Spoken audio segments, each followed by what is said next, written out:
In this episode, we revisit Baranof Warm Springs to soak in the hot tubs. We also canoed across Baranof Lake to a remote Alaskan wilderness cabin that had amazing views.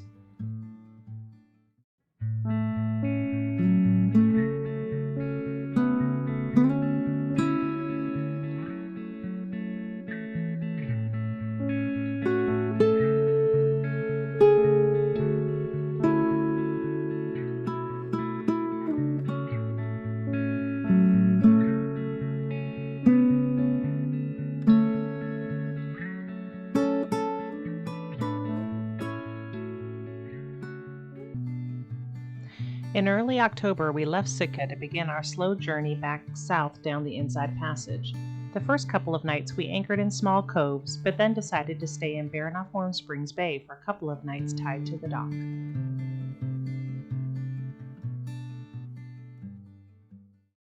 Hi everybody.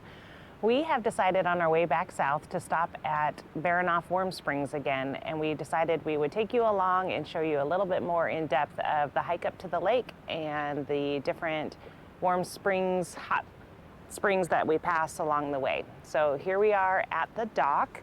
We were able to get a tie-up right here along the side. What's really nice is during this time of year, there is no fee to use the dock. So as you can see, there's some waterfall here that comes down from Baranof Lake. It's quite impressive. There's a lot of water coming down here. This is a really small community. There's about 13 or 14 different houses along the shore. Here is a sign for the fee station. But as you can see, from May 15th through the September 15th is when you have to pay those fees. But anytime outside of that, it's free to dock here. And then right over there with the 3 curtains is the bathhouse, and we'll show you more of that in a minute. As you walk up the ramp up to the shore, you can see that there's been some houses that unfortunately succumbed to the snowfall here. Some of the locals said it can snow anywhere from about 10 feet to about 60 feet during the winter time. There's a caretaker that stays here full time at both the city or the little town here, and then there's a lodge down the island a little bit that someone else stays at to care for it during the winter. This is incorporated by the city of Sitka, so it's ran by the city and borough of Sitka. And there's the Welcome to Baranof Warm Springs sign. This is a little shelter building that you pass along the boardwalk that a local told us is quite the gathering spot during the summer months. They sometimes host game nights, barbecues, and communal dinners here. They also have a free little library box that is usually down here by the walkway. I think they have stored it up there for the winter to avoid any rough weather. Of course, you know I had to leave some books and take some new books to read along our journey. It's a very short walk down from the shelter building to the actual bathhouse. Here we are arriving at the free bathhouse. As you can see, there's 3 different rooms, each with its own tub. The water is an amazing temperature. It can be a little warm sometimes, but what's really nice is they have this cold water faucet right here, so you can add cold water to your bath to make it the perfect temperature. What a view. It is amazing to sit in here, especially at sunrise or sunset.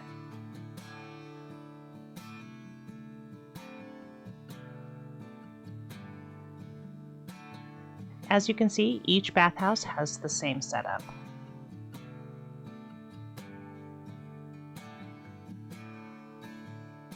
Here's a sign telling you to please empty and clean the tub, replace the plug, take all your items, and prop the door open once you're finished.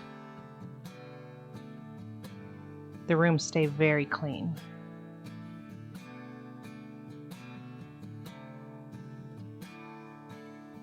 There is a small donation box, so of course if you'd like to leave a little something, that helps them to buy new scrub brushes and to keep the facility nice and clean.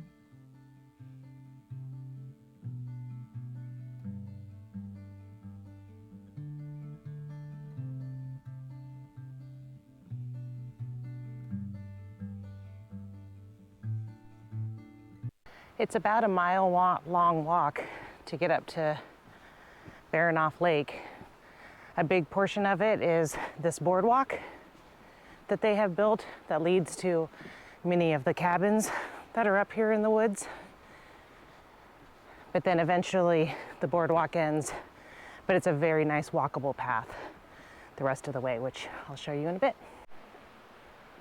As we're walking up and down the trail, you'll notice a lot of pipes going down, and we believe that that is taking all of the nice hot spring water down to the bathhouses and the homes that are down below.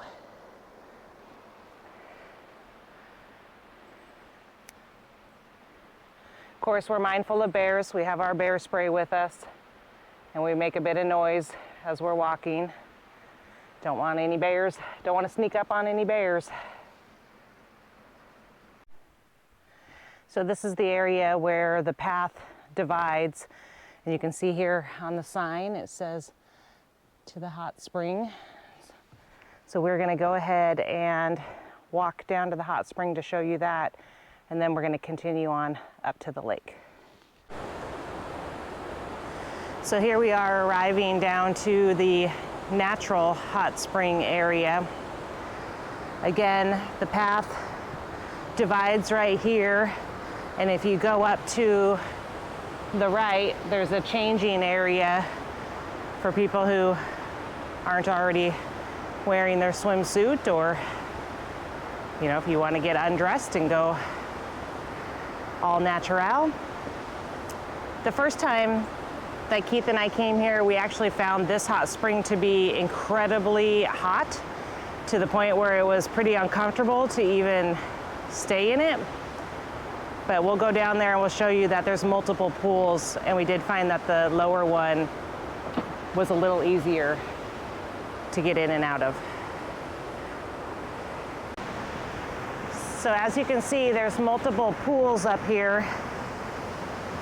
This first one, as I said before, we found was incredibly hot, but it is really nice and clean with a nice gravel bottom. We do recommend you bring some kind of water shoes, just because the ground can feel a little bit slimy, and of course there could be sharp rocks, but wearing a pair of water shoes makes a big difference. And then down here is the second pool, which is much closer to the waterfall, and we found it a little bit cooler, still pretty intensely warm. So you do need to have a pretty high tolerance for some hot water. But as you can see, you can even go down a little bit further from that and actually feel a little bit of the river water in some of the pools. Definitely be careful, you don't want to slip in here. They have said that there are people who have slipped in or even tried to run the waterfalls, unfortunately ended up fatally wounded.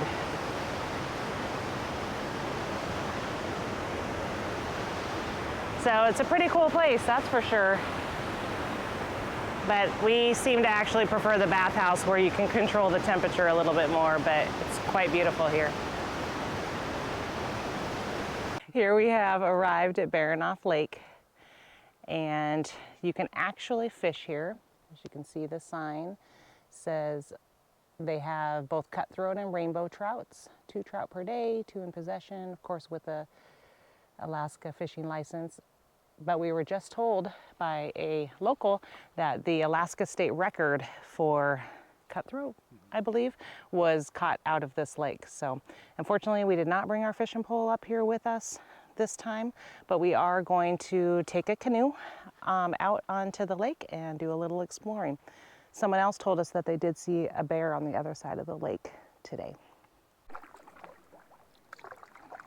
Here we are canoeing across Baranof Lake. Well, I should say Keith is canoeing us, paddling us across the lake. I haven't been in a canoe since I was a small child. It's a little scary, it's a little wobbly. I really don't want to go for a swim in this lake, but it is quite beautiful all around us. There's a cabin across the lake that we're going to try to get to so that we can show you. It's one of the, was it Parks and Rec? Parks and Rec's cabins that you can book through the Alaska parksandrec.gov website. So we'll show you more when we go. We started here where the arrow is pointing at, and we canoed across this lake. It was about a 2.7 mile journey. It took us about an hour and 15 minutes to row across to where this arrow is going to point to where the cabin is. It's literally on the complete other side of the lake. And it took us about an hour to row back after.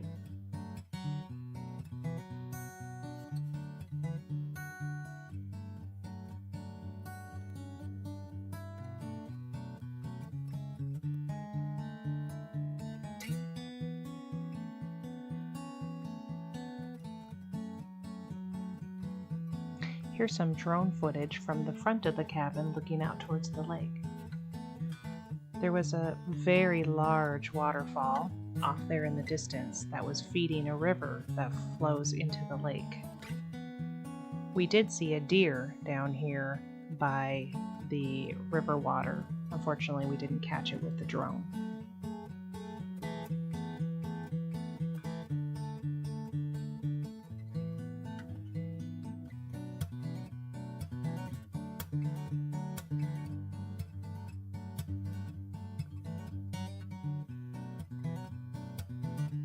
Here's some footage of the valley that extends just beyond the lake. On the other side of this mountain range is actually the city of Sitka.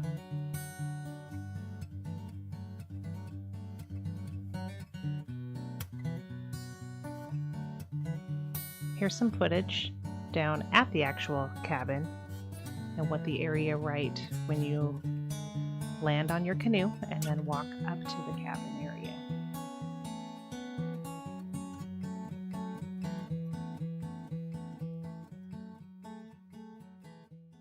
One thing that we didn't plan for was that the windows had already been shuttered on the cabin, and unfortunately there's no lights inside. We didn't bring a flashlight either, so we were counting on our phone flashlight to be able to show you what the inside of the cabin looks like. Again, it's a very basic cabin with just a few sleeping areas, a wood-burning stove, and a table for people to sit at. There's a visitor's log there where people have recorded their visits.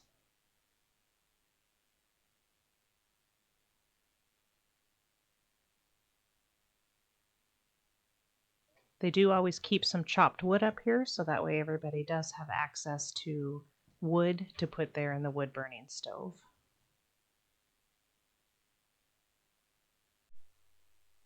And of course, when you come and stay in a rustic cabin, you need somewhere to use the facilities. So there is an outhouse just right down a little path from the cabin for people to use when needed. Lastly, we'll leave you with some drone footage looking around and up the mountain where the cabin is located. It was quite beautiful.